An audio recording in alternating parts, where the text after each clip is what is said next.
안녕하세요. 스톡 인사이트 TV입니다. 지금 그 채널 초창기라서 구독자가 9명인데 이것도 뭐 한 반은 또 지인, 친구 뭐 그렇습니다. 그래도 내용이 좋으면 구독자는 꾸준히 증가합니다. 제가 유튜브 채널을 몇 개 키운 경험이 있는데 원래 구독자 100명까지가 굉장히 힘듭니다. 힘들지만 힘을 내서 또 오늘도 한번 또 뽕을 한번 뽑아 보겠습니다. 구글 알고리즘으로 이 영상을 보시는 분들은 믿고 한번 구독해 주시면 이 여러 명사들의 인사이트를 간단 명료 명약 관화하게 줄여서 핵심만 팍팍 꽂아 드리기 때문에 이 영상을 보시면 시간 절약, 돈 절약 뭐 다 절약합니다. 절대 후회하지 않으실 겁니다. 자 지금 뭐 말씀드릴 또 첫 번째 주제는 오늘 첫 번째 주제는 중국이 왜 미국 국채를 매도하는가입니다. 중국이 지금 열라 뽕 따위 니 죽고 내 살자는 식으로 미국 국채를 뭐 열라 매도하고 있는데 이것은 과연 무엇을 의미하는 것인가? 미국 채권을 지속적으로 줄이고 있는 상황이 이것이 달러의 입지에 미치는 영향은 무엇인가에 대해서 말씀드리겠습니다. 왜 이렇게 짱깨들이 미국 국채를 매도할까요? 그건 뭐냐면은 한마디로 중국 지금 손절치고 있는 거죠. 중국은 그 미국의 경상수지 적자가 계속되고 있기 때문에 미국이 고금리 정책을 펼치더라도 미국의 달러 가치는 결국 떨어질 것이라고 보고 있습니다. 따라서 지금 중국 짱깨들은 미국채 손절하는 거죠. 지금 매각하는 것이 그나마 손해를 덜 볼 거라고 생각하고 막 던지는 겁니다. 야, 너 죽어라, 막 던져, 죽어 하면서 딱 던지죠. 자, 그 미국이 이렇게 고금리로 강달러 정책을 펴게 되면, 나 살고 니 죽자 하는 강달러 정책을 펴게 되면은 장기적으로 보면 지가 죽죠.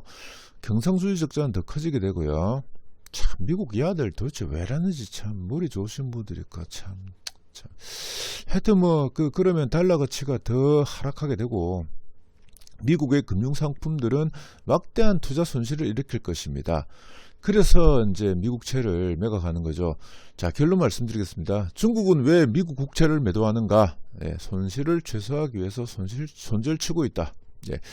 자, 다음 주제. 자, 두 번째 주제는 그 위안화는 달러 패권을 과연 위협할 수 있는가입니다. 요즘에 그 기축통화가 지금 위안화 뭐 페트로 내가지고 위안화가 기축통화 되니만 아니면 사우디, 러시아, 브라질에서 뭐 석유를 결제할 때 위안화를 쓰니만 이 개지랄 연병을 떨고 있는데 과연 그 위안화가 기축통화가 될 수 있을까요? 최영식 소장님께서는 기축통화가 되기 위한 6가지 조건을 제시하십니다. 자, 뭐냐? 첫 번째, 거래지불 청산이 쉽고 자유롭게 이루어져야 한다. 두 번째, 정부의 환율 조작이 없어야 한다. 세 번째, 외환시장이 활성화되어 있어야 하고, 네 번째, 화폐 가치가 상대적으로 안정되어 있어야 하고, 다섯 번째, 정치가 안정되어야 하고, 그러기 위해서는 민주적인 제도가 구축되어 있어야 하겠죠. 여섯 번째, 통화에 대한 국제적인 신뢰가 강해야 한다. 그렇게 되면 선진국, 강대국이 유리하겠죠. 뭐 중국 위안화는 이 6가지 조건에 대해서 전혀 뭐 하나도 해당되는 게 없죠. 요새 위안화를 누가 기축통화로서 하려고 그러겠습니까?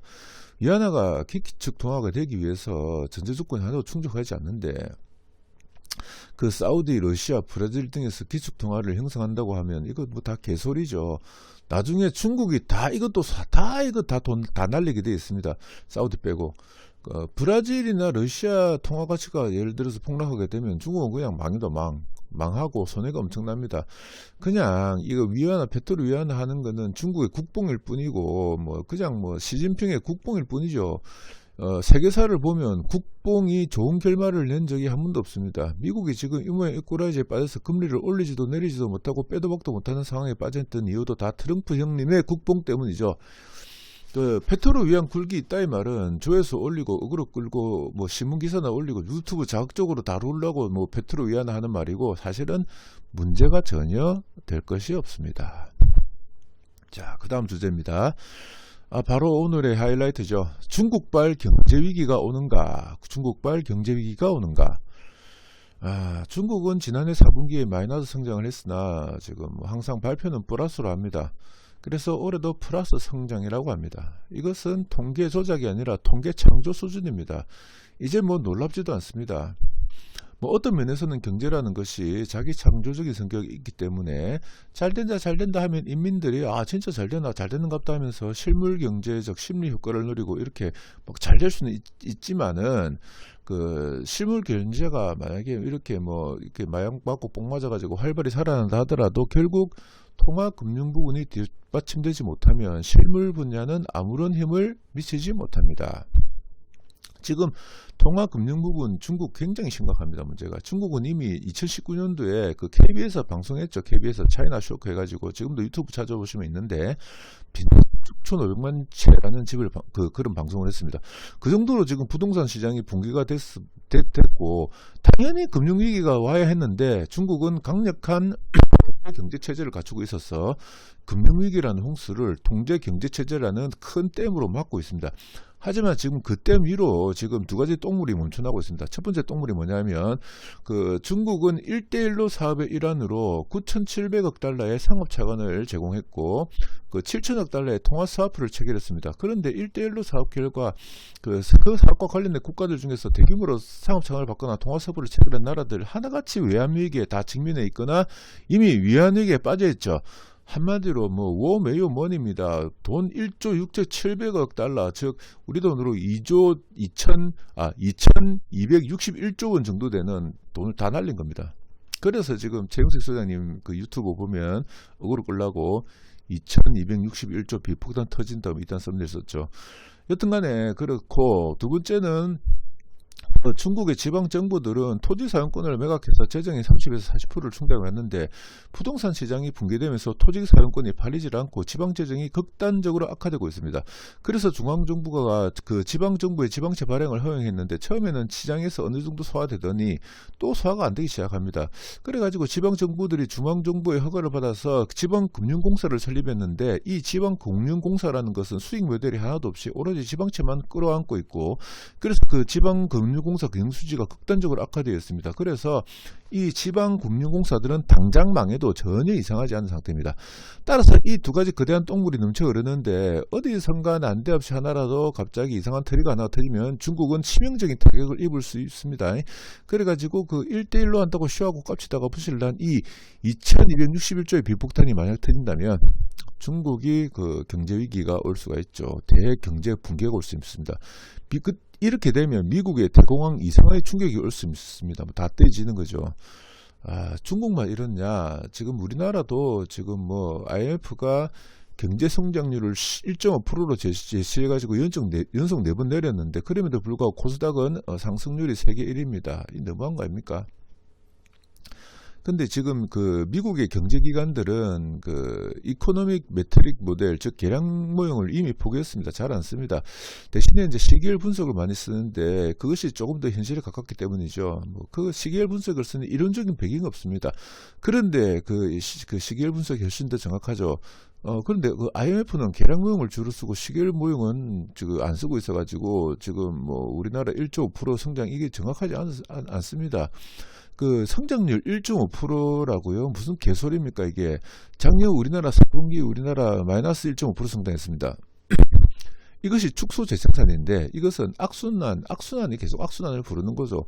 그 소비가 줄고 생산 줄고 생산 줄면 소비 줄고 소비 줄면 생산 줄고 이런 식으로 계속 악순환해서 특별한 일이 없는 한 우리나라 성장률은 아마 마이너스 4% 정도 되지 않을까 예상합니다. 망했죠 뭐. 망했습니다. 만약에 그 최영식 소장님께서 이 고비를 잘 넘기면 우리나라가 다시 고도성장세를 아일랜드처럼 들어갈 수 있을 거라 하는데 과연 이 정권에서 가능할까요? 글쎄요. 자, 그러면 이렇게 우리는 다 뒤지는 것이냐? 결론을 말씀드리겠습니다. 역사적으로 보면 뭐 아무리 큰 금융위기가 와도 금융위기는 시간이 지나면 다 극복을 했습니다. 그러니까 아무라지만 희망은 있는 거죠.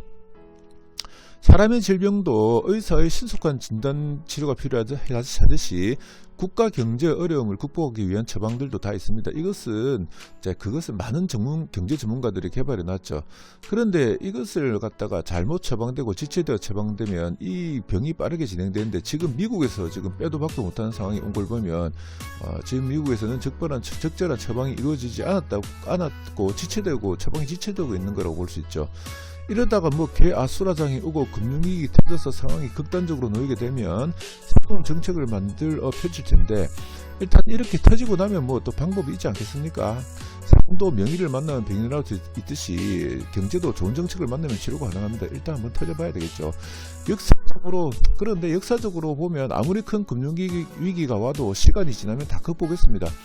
장기적으로 보면 다 극복 가능하겠죠. 그래도 단기적으로 또는 중기적으로 보면 자산시장에 갈 수 있는 충격은 대비해야 합니다. 2008년 금융위기 사례를 보면 당시 금융위기는 지금보다 훨씬 더 심각했습니다. 하지만 그때 금융위기 때는 국제 공조 체계가 구축되어 있었고 적절하고 신속한 집행이 있어서 빨리 극복했습니다. 지금도 그렇게 현명한 정책을 폈으면 좋겠지만 미국이 자꾸 이웃을 거지로 만드는 고금리 강달러 정책을 펼치고 있어서 국제 공조 체제가 구축될지는 의문입니다. 그래서 크게 걱정이 됩니다. 지금은 뭐 코로나 로우 전쟁을 겪으면서 탈세 계약 세계 블로커가 점점 더 심해지고 있어가지고요. 미국은 각성해야 됩니다. 지금 이제 이렇게 금융위기가 오게 되면은 지금 각자도색인데 많은 국가들이 굉장히 큰 곤란에 빠질 수가 있습니다. 미국이 리더답지 못하게 다른 나라에 일방적으로 희생을 강요하기 때문에 지금 이 모양 이 꼴이 된 것 같습니다. 여튼간에 우리 바이든 형님 리더다운 정책을 펴시기 바랍니다. 이상으로 최영식 소장님께서 말씀하신 장장 오랜 시간 1시간 이상 말씀하신 것을 갖다가 다 이렇게 이렇게 요약을 해봤습니다. 다음 시간에는 또 더 좋은 영상으로 찾아뵙겠습니다. 감사합니다.